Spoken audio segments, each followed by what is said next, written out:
Good day. Last 24 hours in the conflict in Ukraine was one of the most complex and fluid and perhaps important periods in the conflict, 24-hour periods in the conflict up to now. And much happened, and I'm going to anticipate some of the things I'm going to say later in this program by saying that one of those events possibly might have put a question mark over the timing of Ukraine's offensive. It might have caused it to be postponed again, though that is speculative. But anyway, before getting on to all those topics, I'm going to first turn back to that perennial topic that has dominated discussions about Ukraine and the conflict there over the last few months, which is the fighting in Bakhmut. And before I do so, I would like to acknowledge a debt to Mikael Valtersson, former Swedish military officer, who has been writing very informative updates about the fighting in Bakhmut for some time now. In fact, if you want to get a blow-by-blow account of what's actually happening on any particular day, I would suggest that you go to his Twitter feed. I'm going to put links to it under this video and follow what he has to say there. Mikael Valtersson covers the events in Bakhmut with an expert eye and an attention to detail, which I have to say I find remarkable, and to which I personally owe a great debt. And I would also add that he brings to his discussion a degree of level-headedness that you don't always find from many of the other people who talk about the topic of what's going on in Bakhmut and in other places. So I would just say that I don't know for how long Mikael Valtersson has been covering this topic of the Battle of Bakhmut. I'm only come across him relatively recently. Having said that, I'm very glad I have, because it certainly provided me with a much keener understanding of the battle and its course than I've had up to this point. Anyway, what has actually happened in Bakhmut over the last 24 hours? Well, the first thing to say is that Prigozhin has again been busy speaking. He said that he issued a statement some time ago in which he claimed that over the course of yesterday, the Wagner forces achieved another advance of 500 meters in Bakhmut, and that the territory now controlled by the armed forces of Ukraine in Bakhmut has shrunk to around 1 kilometer square. That's what Prigozhin said. He also claimed that the number of buildings that the Ukrainians control in Bakhmut, the number of tall buildings, has now fallen to is now 29, which is actually slightly more than he'd appeared to say a few days ago. But anyway, never mind. And I suspect that all of these tall buildings are concentrated in the area that is called the Nest. Though, as I said, you can go to Mikael Valtersson's tweets and he will probably provide more clarification of this. But anyway, that is what Prigozhin said. Big advances by the Wagner forces in Bakhmut itself. The Ukrainians now are only holding on to a score or so of buildings in Bakhmut. These are the big buildings, and that the territory that they control is now just 1 kilometer square. At the same time, he also said that there'd been no significant activity by the Ukrainian forces over the previous days. He said that he'd seen no sign of the Russian airborne forces, which were supposed to be guarding the Wagner organization's flanks. He said that the Wagner forces had to reinforce the flanks destabilize the situation around the flanks and to protect the main advance in the center of Bakhmut. In other words, even as he appears to be saying that the Ukrainian advance has been stopped on the flanks, he wants to take credit for this, and he's implying that this is all the work of the Wagner forces and that the Russian Ministry of Defense is nowhere on the scene. Well, that's what Prigozhin said. Now, a short time ago, we had a completely contradictory report, unsurprisingly, from the Russian Ministry of Defense. They say that there have been, over the last couple of hours, and I'm not entirely sure over what time period, it might have been yesterday or it might have been this morning, I'm not certain when, but it claims that there were intense Ukrainian attacks on the flanks, both the northern flank around Bogdanovka and in the southern flank along Ivanivska, though they of course call Ivanivska by its old name, Soviet name of Krasnoye. And they say that all these Ukrainian attacks were successfully repelled by the Russian regular army. They suggest that the most intense fighting was the fighting in the south around Ivanivska. They say that 2 officers of the Russian army, 2 colonels, were killed leading their men into battle against the Ukrainian forces, and they say that the Ukrainians suffered 400 casualties. But the long and the short of it is that they say that all this fighting took place as a result of all this fighting which took place, the Ukrainians achieved no breakthroughs, that the position on the front lines remains stable, and that the Ukrainian attacks were all repelled. So, we have 2 different accounts of what's going on. Now, they're not necessarily in contradiction. If Prigozhin described the situation yesterday and overnight, and the Russian Defense Ministry was discussing the situation as it unfolded today, it could be that after making such gains as they made on the 12th of May, the Ukrainians held back and reorganized and then launched more attacks over the course of today, and that these attacks that the Russian Ministry of Defense is talking about took place over the course of today. Now, we don't have a huge number of details, but the Russian Defense Ministry insists that these attacks were repelled, and as at the time of making of this program, I have no reason to doubt that. So that is in a few words, the situation in and around Bakhmut. More Ukrainian attacks, according to the Russian Defense Ministry. Very heavy fighting on the flanks. Clearly, this is more than just probing attacks now. There does seem to be some sort of attempt by Ukraine to launch some kind of serious counterattack in Bakhmut. Of course, this has been under discussion since March, but it seems to be happening currently. The Russian Defense Ministry says that it is failing. That, as I said, is what they say.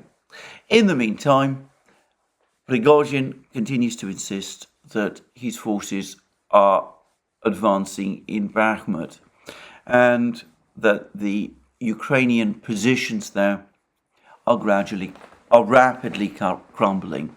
Now, if it is indeed the case that the Wagner forces did indeed advance 500 meters yesterday, then all I would say is that they've advanced further than the 742 meters, which we were told were all that were needed to clear Bakhmut completely a couple of days ago. That was said by a soldier of the Wagner organization. I don't seriously dispute these reports, by the way.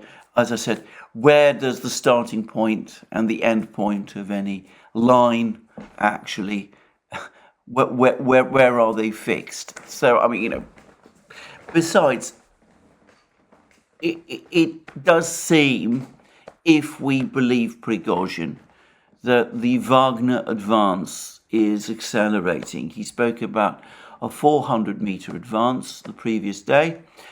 Then last night, early this morning, he spoke about a 500-meter advance.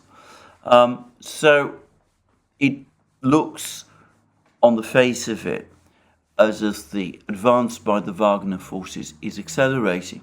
But what I would say again is this may not necessarily reflect any weakening of Ukrainian resistance. As I have said in previous programs, I've seen pictures of this part of Bakhmut where the fighting is now taking place. And if one disregards, or if one focuses on these big high-rise buildings, most of the territory now that is being fought over is basically green spaces. It's not really any longer very much of a urban environment. And I suspect that some of the built-up areas are dachas, these small cottages that you find in this part of the world, mainly wooden, which probably do not amount to particularly secure places to fortify. So I can imagine that there would be quite rapid advances on the map as the Wagner forces approach those positions which the Ukrainian military is actually defending. So anyway, that is the situation. 1 square kilometer, according to Prigozhin, still to take. An unsuccessful big attack by the Ukrainian forces on the flanks, according to the Russian Ministry of Defense. Lots and lots of rumors about the general state of things. I should say that there's been a lot of claims now that one of the reasons for the retreats that took place on the 12th of May was that there's apparently not just ill feeling between the Prigozhin himself and the leadership of the Russian Ministry of Defense, but between some Wagner commanders now and regular Russian army commanders in the area. If so, this is an absolute shambles. It's a disaster. And the fact that they're able to cooperate and work together at all is perhaps something of a miracle.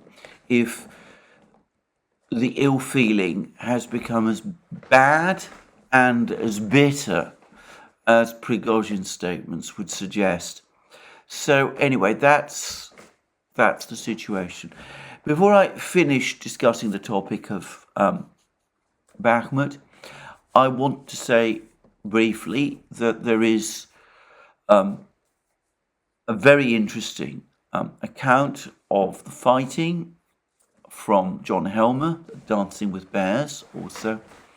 And he says that the Ukrainian attack on the 12th of May in and around Bakhmut, this apparent offensive that took place in and around Bakhmut, that over the course of a single night, Ukraine's total losses, not just in the area of Solidar, where the Russian Ministry of Defense say that the Ukrainians committed 1,000 men, but generally, that over the course of the night of the 12th of May, Ukraine lost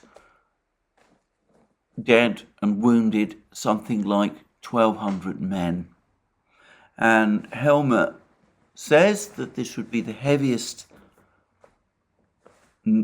day of loss Ukraine's military has experienced since the start of current conflict in February 2022, but arguably going back even further to the conflict in 2014. So if these reports are true, a particularly bloody day, bloody with very severe losses for Ukraine. The one qualification I have to make about that is that, of course, Helmer is drawing his conclusions from the figures that the Russian Ministry of Defense is providing, for which, of course, there is no external corroboration. I will say that I have seen some rumors, suggestions, hints that in Ukraine itself there's some dismay at the severity of the losses that were suffered on the 12th of May. But obviously I've seen nothing that approximates to actual figures for what happened on that particular day. Anyway, that's all I'm going to say about Bakhmut in this program. I suspect we'll be getting an awful lot more information over the course of the day, and that will give us a clearer understanding of what is actually happening. It is possible that these attacks that the Russian Ministry of Defense was talking about are not the only attacks that Ukraine is intending to launch today or tonight, and we'll just have to wait and see. Anyway, in the meantime, lots of news going on in other places. And the first thing to say is that we have now seen Ukraine launch its Storm Shadow missiles. I discussed that in my previous program.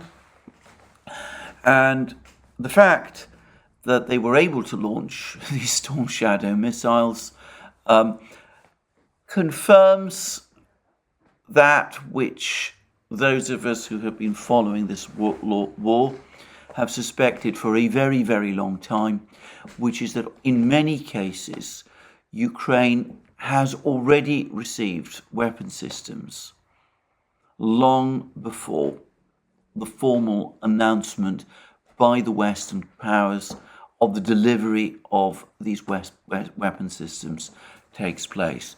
It is inconceivable that Ukraine could have integrated these Storm Shadow missiles into their aircraft in just a day or couple of days since Ben Wallace announced the delivery of these missiles.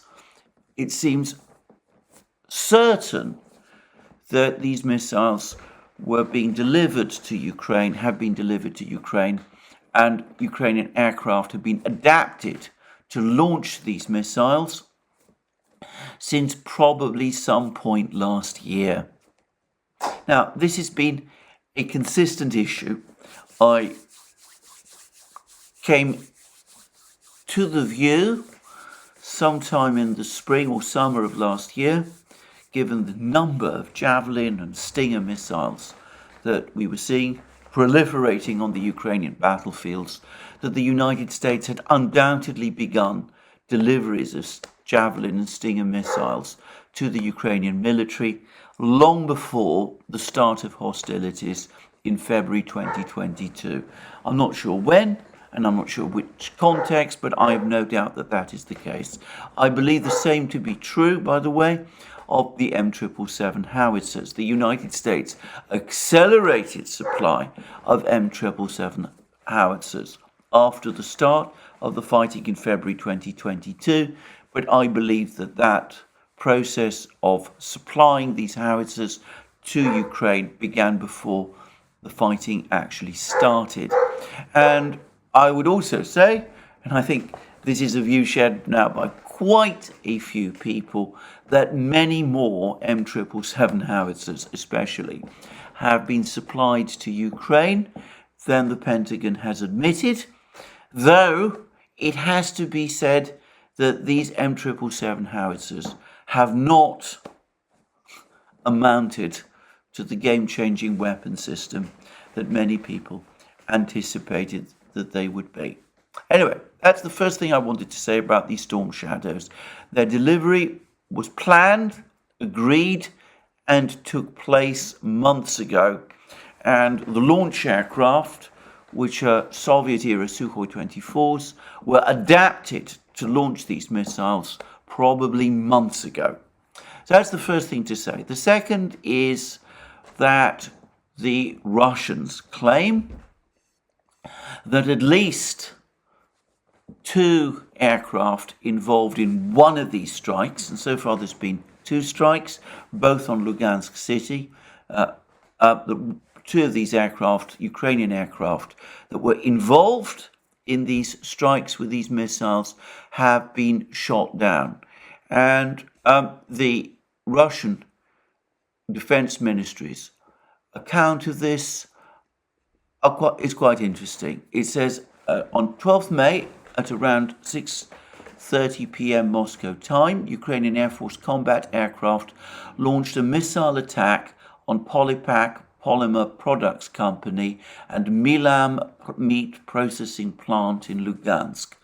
The strike was carried out using Storm Shadow missiles supplied to the Kiev regime by the United Kingdom, contrary to London's claims that these weapons would not be used on civilian targets. Of course, the British media claimed that the factory that was attacked in Lugansk had some kind of military role. I'm not going to get into a debate about this. I'm not going to say whether or not that is true. The Russian Ministry of Defense then goes on to say some nearby residential buildings were destroyed. Civilians, including 6 children, were injured. Well, again, you can believe that or not as you choose. Personally, on the casualties, on the civilians and children being injured, I'm sure that that is true. But anyway, the Ministry of Defense statement then goes on to say this: the Russian aerospace forces fighter aircraft shot down the Ukrainian Su-24 aircraft that attacked Lugansk and the MiG-29 fighter jet that was covering it. So, the strike, this is the first strike, the one that took place on the 12th of May. There was a strike carried out by a Sukhoi 24. This is a Soviet-era fighter bomber designed in the 1960s, operated by the Soviet Air Force throughout the late second half of the Cold War, still operated by the Russian Air Force today. It played a big role, for example, in the Russian military campaign in Syria. Anyway, the Sukhoi 24 that Ukraine had and which was used to launch this missile strike, the Russians claimed that they shot it down together with the MiG-29 fighter jet that was covering the attack. Now, this has not received much attention, not even in Russian sites, for reasons I'm going to discuss shortly. But it is important, because if it is true, and I am sure, by the way, that it is true, I have no reason to doubt it, then it highlights one of the weaknesses of the Storm Shadow system. It is air-launched. Air-launched means that the aircraft that operate it, that have to launch it, obviously there in the skies. They can't be concealed in the way that, say, HIMARS launchers, which operate the ATHEREUM system, can be concealed in wooded areas and foliage and that kind of thing. And since they cannot be concealed, they can be tracked. And the Russian air defense has very sophisticated radars. And if the aircraft are tracked, they can be destroyed. And that, according to the Russian Ministry of Defense, is what took place with the first airstrike, missile strike. Now, Ukraine carried out 2 missile strikes, the one on the 12th of May, the next one on the following day, which was yesterday, both with Storm Shadow missiles. There's no claim from the Russians that they were able to shoot down the aircraft, the launch aircraft, which were involved in the second strike. But I'm going to say this: if Ukraine launched 2 missiles, 3 Storm Shadow missiles, but lost 2 expensive fighter jets, Sukhoi 24 and MiG-29, in the process, then this was not a successful operation from a Ukrainian point of view. It was rather an operation which both highlighted the vulnerabilities, one of the vulnerabilities of the Storm Shadow system, and which ended in an unsatisfactory trade for Ukraine. They lost aircraft, of which they have relatively few in number, to carry out a strike, which doesn't appear to have made any significant difference to the Russian military overall. Now, there's been a great deal of discussion about the Storm Shadow and its capabilities. I've discussed how this report perhaps highlights one of the inherent weaknesses in the system. The Russians claim that they have actually already encountered the Storm Shadow in operation. They say that it was used by the British in Syria in some of the missile strikes that the British undertook in Syria against the Syrian government, and that the Russians say that they have the means both to intercept this missile, that the S-400 surface-to-air missile system is fully capable of intercepting it. And I've also read all kinds of reports which suggest that the Russians have means both to decoy this system, to confuse the system as it approaches its target, and somehow or other to jam its internal control system. Now, the last, some people I know will dispute. They say that it flies on a pre-programmed flight path. It doesn't receive signals or instructions over the course of its flight. But the Russians have shown that they're nonetheless able to interfere with the internal electronic systems of particular missiles. Well, we'll see. We'll see how it works out. For the moment, if 2 aircraft were lost, the first use of this system, the Storm Shadow, cannot, or so it seems to me, be considered a success. Anyway, that brings me, though, to the next event, which was much, much more important and more serious, and which has caused a great deal of consternation in Russia. And this is the shooting down, apparently, of 4 Russian aircraft in Bryansk region, 2 Mi-8 helicopters and a Sukhoi 34 fighter bomber, and possibly, though this has not been absolutely confirmed, a Sukhoi 35 fighter jet. And the most detailed discussion of this whole incident that I've seen has been made by Simplicius the Thinker. Now, he suggests that this was an actual group, it's a team of aircraft, these 2 jet aircraft plus the helicopters, which undertook glide bomber attacks on Ukrainian targets in the Chernigov area. And somehow or other, the Ukrainians were able to ambush this grouping and shoot all the 4 component parts of this grouping down. And obviously, if so, that is a significant and demoralizing blow. Before I continue, I should say that the Russian Defense Ministry itself has not confirmed the loss of these aircraft, except for the loss of 1 Mi-8 helicopter, which was seen coming down in flames, so it was impossible to conceal the fact that it was lost.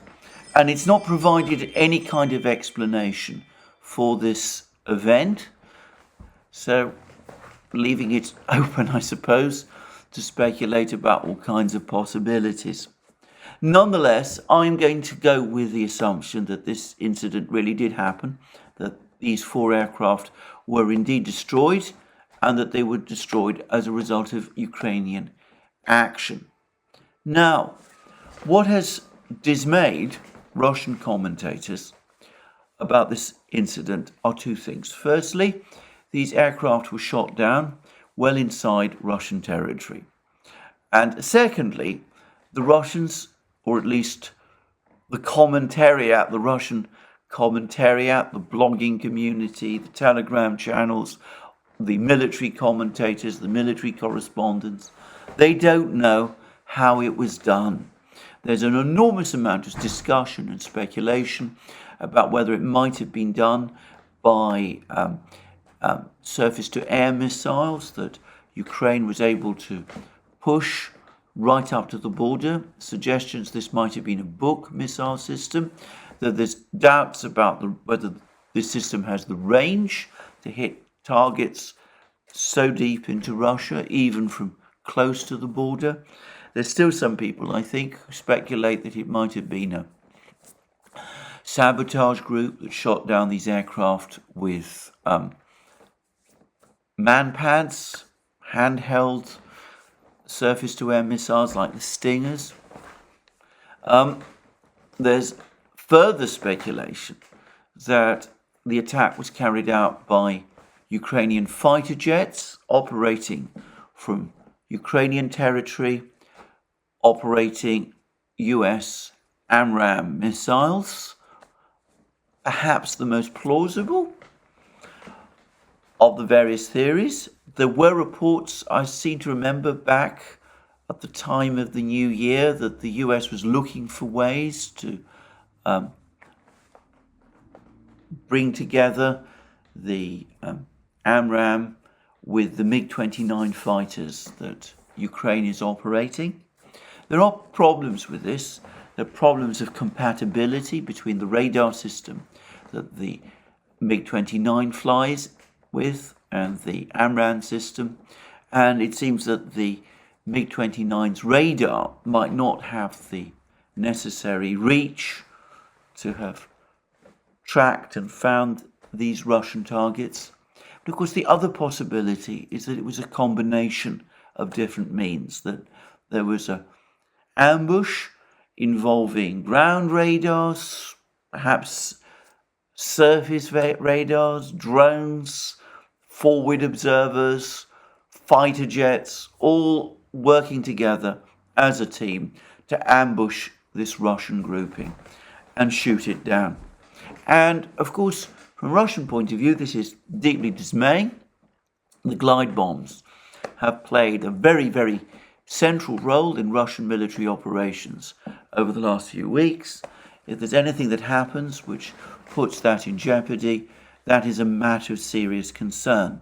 Note that the Russians are far more distressed about the loss of two of their fighters, the Sukhoi 34 and the Sukhoi 35, than the Ukrainians appear to be about the loss of any number of their fighters, including the Sukhoi 24 and MiG-29. The Russian Defense Ministry says it shot down after the Storm Shadow strike, and this despite the fact that Ukraine is far more short of fighters than Russia is. But anyway, we'll come to all of this in a moment, because there may be some explanation for all of this, both the Russian dismay and, curiously enough, lack of Ukrainian reporting of this event. The Ukrainians don't seem to be saying very much about it for the moment at all.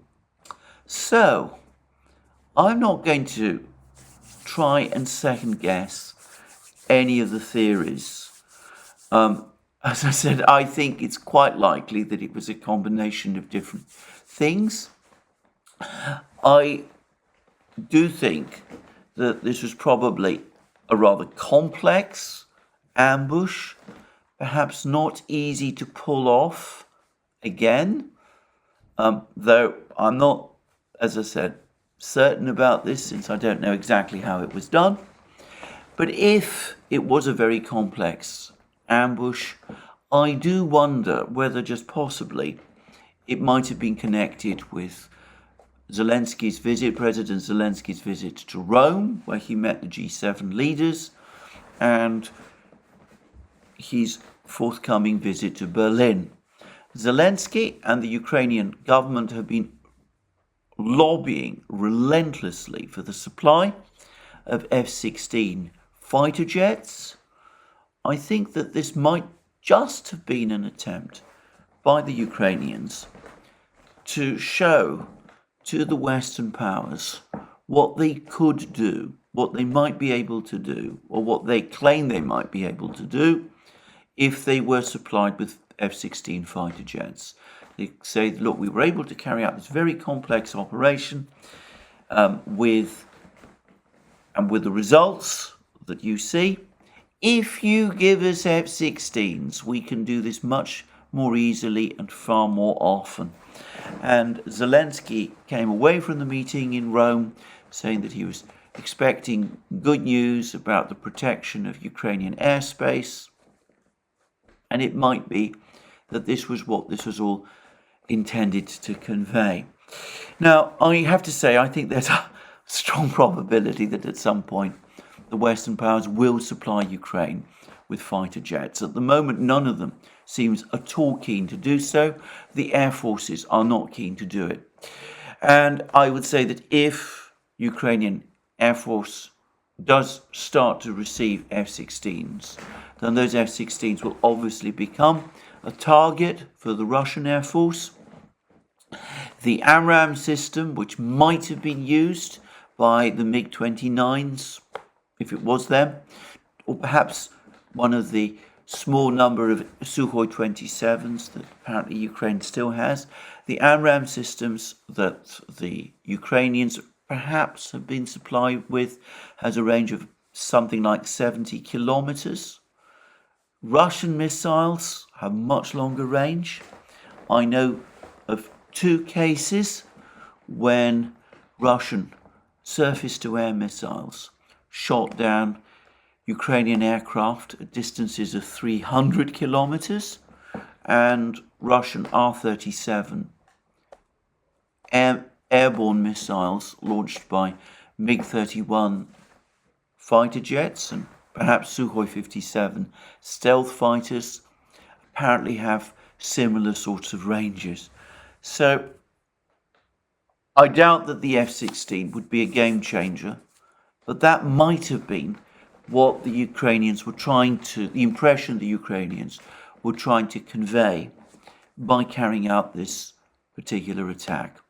Anyway, whatever happened, the Russians are clearly concerned, and I am sure there will be prolonged agonizing and discussion and analysis as the Russians pick through the wreckage, find out what exactly happened to cause the loss of these aircraft, and develop countermeasures to ensure that it doesn't happen again, or at least not on the same scale, which I am certain they will do. So anyway, that's that particular incident. And then there was another incident. As I said, yesterday was the last 24 hours have been enormously rich in events. And this, in some ways, was the most spectacular incident of all, because we have, well, the internet, if you want to look, is full of pictures of it.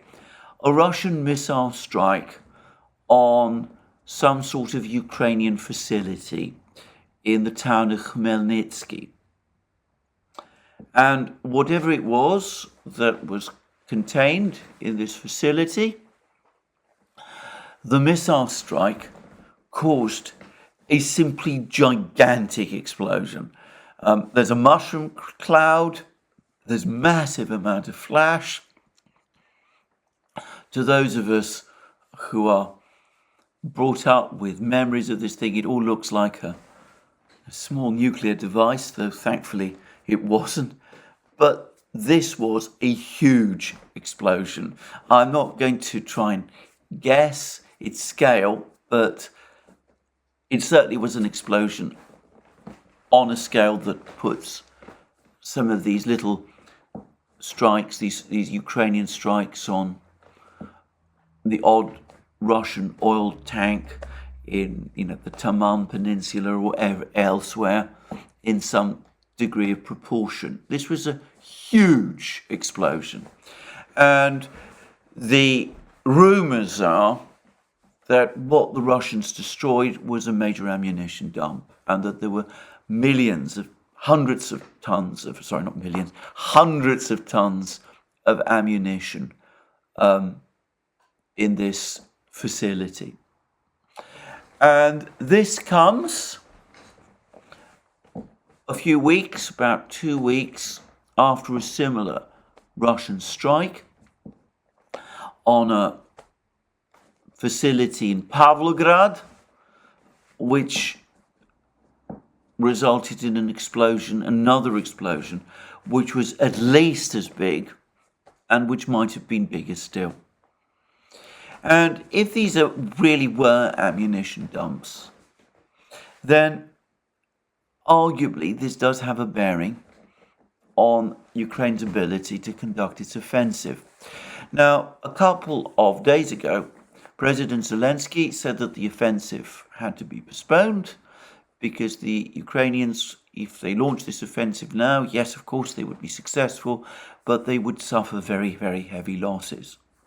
Now, I wonder, this is purely a guess, and it may be wrong, whether if the Pavlograd explosion did indeed destroy one of Ukraine's biggest ammunition depots, whether in fact what caused the Ukrainians to postpone the offensive was, at least in part, this attack on Pavlograd. Ukraine, as we've discussed many times, is short of ammunition. It doesn't have ammunition in huge quantities. Simplicius the thinker, who's, by the way, written a long piece discussing ammunition issues, both on the Russian and the Ukrainian side, in great detail. A very interesting discussion, by the way, of the problems with ammunition that each side has. But he suggested that Ukraine has only been supplied with around 14 days of supplies of ammunition in which to sustain an offensive, which might very well be true. Now, if the destruction of the ammunition dump in Pavlograd cut back on that supply of ammunition, reducing it from, say, 14 days to perhaps 10, that might be a problem. And if this attack and destruction of another big ammunition dump in Khmelnytsky has reduced the amount of ammunition further still, well, one can perhaps begin to understand why the Ukrainians might be even less keen to launch an offensive now. Now, I want to stress this is pure guesswork. I'm not even sure what was in these facilities. Something, obviously, that makes for a huge explosion. But what it was, I can't say. But anyway, this huge explosion in Khmelnytsky, and there's been another big explosion later, subsequently, in another place called Tiraspol in western Ukraine, though reports that I've seen suggest that that was not an ammunition dump, but rather a fuel facility. But anyway, these explosions, these attacks that the Russians have been relentlessly conducting against Ukrainian logistics and assembly areas and ammunition depots and fuel dumps and those sort of things, and which they're still carrying out. There's a reports of another big Russian missile and drone attack over the last few hours. That might be one of the factors that is disrupting the planning for this offensive. Now, I will say something further, which is that, of course, part of the purpose of that prolonged Russian missile offensive over the course of the autumn and winter against Ukraine's energy system, as we know, was that it was intended to weaken the Ukrainian air defense system, make it unable to provide the degree of protection that it had provided up to that point. And I wonder whether the fact that the Russians were able to launch these attacks on ammunition dumps in places like Pavlograd and Khmelnytsky, if that's what they were, is because the Ukrainian air defense system isn't able any longer to provide the kind of comprehensive coverage needed to protect these facilities. That's another further guess, but if so, one can start to see the problem. Anyway, a very complex day overall. Each side seems to have had its successes. Each side has its failures. In Bakhmut, we believe Prigozhin, which on this I do, the Wagner forces are still advancing and they only have 1 square kilometer to take. If we believe the Russian Ministry of Defense, which I on balance also do, the Ukrainians launched another attack and they took a very bad drubbing and lots of their men were lost, killed or wounded in the process. The Russians, on the other hand, lost 4 aircraft in circumstances which are not just embarrassing, but severely concerning, and which might be used by the Ukrainians in order to persuade the Western powers to supply them with fighter jets. And the Ukrainians, for their part, have found for themselves that the Storm Shadow missile can only be used in sparing quantities, and that there are inherent risks to the pilots of the aircraft which launch them, and that they might result in loss of these valuable aircraft when they are launched. Last but not least, we've had these massive attacks on the ammunition depots. If that's what they were, whatever it was that they were huge explosions, and that might have impacted on Ukrainian plans. So an interesting, important, complex day, many unanswered questions. Fog of war is always there in trying to understand how the conflict is evolving. I think over the next 24 hours, the focus will shift back to Bakhmut itself. We'll see whether Prigozhin and the Russian Defense Ministry are actually telling us the full truth. If so, then it seems to me that the final capture by the Russians of Bakhmut is certain to be achieved very soon. Anyway, that's my summary of the war. So what is going on elsewhere? Well, we've had this meeting in Rome. Not sure that anything very much came from it. The G7 again came up with this disastrous formula of supporting Ukraine for as long as it takes. And at the same time, we also had a meeting between Zelensky and the Pope. Pope Francis has been talking about conducting some kind of mediation exercise. The Russians say that they don't know what he's talking about. They've seen no evidence of any kind of peace plan from the Vatican. But anyway, the first overt move that the Pope has made is that he had a meeting with Zelensky himself, except that Zelensky, entirely predictably, came into the meeting without showing much interest in anything that the Pope had to say to him. He said that Ukraine doesn't need mediators, which is one would feels rather insulting, said directly to somebody who is trying to set himself up as a mediator, which is namely the Pope himself. But what it needs is a just peace, which essentially amounts to the unconditional surrender of Russia, and of course Putin himself is not allowed to negotiate at all. Well, all of that has come alongside further disclosures from the US media based on the Pentagon leaks.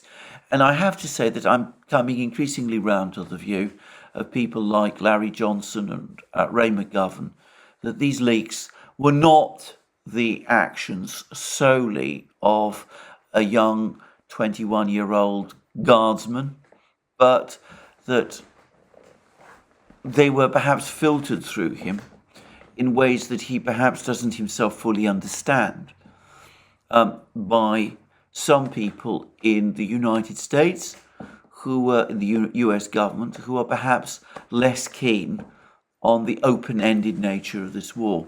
Because the latest documents, highlighted by, I think, the Washington Post, cast a rather dubious view on Zelensky. They have Zelensky talking apparently to US officials about what a brilliant and wonderful idea it would be for Ukraine to advance into Russia itself, into Bryansk region, to seize Russian cities, Belgorod being a case in point, and to try to use them as leverage against the Russians in order to get the Russians to withdraw from Ukrainian territory. And the reports suggest that the Americans were not at all pleased with that suggestion, and that they basically tried to make it clear to Zelensky that this isn't at all what they had in mind. But we've had endless numbers of reports ever since then from Ukraine, which suggests that there are still people in Ukraine, including from time to time Zelensky himself, who continue to cling to this idea. Well, maybe that remains the Ukrainian plan. And it's quite possible, by the way, that there are people in Washington who support it. So let's not discount that possibility either. But it is interesting that the Washington Post has come up with this story on the very day when Zelensky has arrived in Rome and had meetings with the G7 leaders. It seemed almost calculated to warn them, look, this is a very volatile, irresponsible, reckless individual. He's capable of doing all sorts of strange and dangerous and reckless things. And perhaps the wise thing to do is to keep a distance from him. Anyway, in the meantime, of course, outwardly, everybody continues to support Zelensky, even though the Ukrainians themselves are saying that they're coming under increasing pressure from all kinds of people to consider peace discussions. And there was a report a few days ago in the New York Times which finally acknowledged that there is much argument going on in Washington about negotiations. The State Department is, in other words, Blinken, is not so much skeptical as my impression was downright hostile to the idea. They want to give Ukraine everything so that it can win. Others are not so sure. Some of them, on the contrary, want to go much further and bring this disastrous venture to an end. Anyway, there are those discussions apparently underway. And in Berlin itself, where Zelensky is going, where he's going to receive the Charlemagne Prize, by the way, a prize which fits into the political philosophy of the EU, which essentially identifies the Emperor Charlemagne, who was crowned by the Pope in 800 AD on Christmas Day as the founding figure of Europe. It's a view of European history which many people in the Eastern Orthodox world are, to put it mildly, uncomfortable with. It appears to disregard the history of the Eastern Orthodox lands, which goes back well beyond, well before Charlemagne, and which, of course, also calls into question the legacies of Greece and Rome. But I'm not going to go into that discussion. Anyway, Zelensky is there. He's going to receive another big arms package from Germany, except so far as I can see, this is largely a repackaging of items that have been already promised. The Leopard 1 tanks, 15 more Gepard anti-aircraft tanks,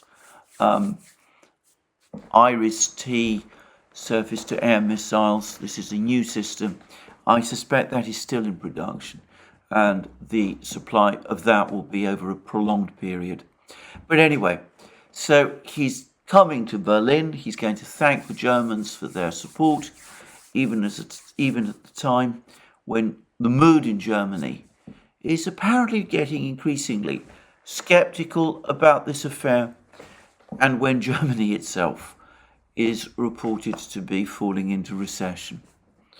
So, diplomatic activity on the part of the West, but we can see that again, what Zelensky is doing is that he's pushing hard for more Western aid, more Western arms deliveries, and I can't help but feel that some of these actions that we've seen over the last couple of days, the attack on the aircraft in Bryansk region, the missile strike in Lugansk, perhaps even these counterattacks in and around Bakhmut, are all in some way connected to all of this. Anyway, we will see how events evolve over the next 24 hours in this complex and strange war. I'm going to say that there's again a recrudescence of criticism in Moscow at the way in which Vladimir Putin continues to insist that it be conducted as a special military operation. There's once again growing criticism of this stance, and I again wonder how long Putin can hold the line over it, but that is a matter for another day. That's me for today. More from me soon. All that remains is for me to thank you for joining me today on this program, to remind you that you can find all our programs on our various platforms, locals, Rumble, BitChute, ODYSEE, Rockfin, and Telegram, that you can support our work via Patreon and Subscribestar, links under this video, that you can also go to our shop and get yourself the amazing things that you will find there. Our magic mugs, our hats, our hoodies, our t-shirts, our sweatshirts, all those great things.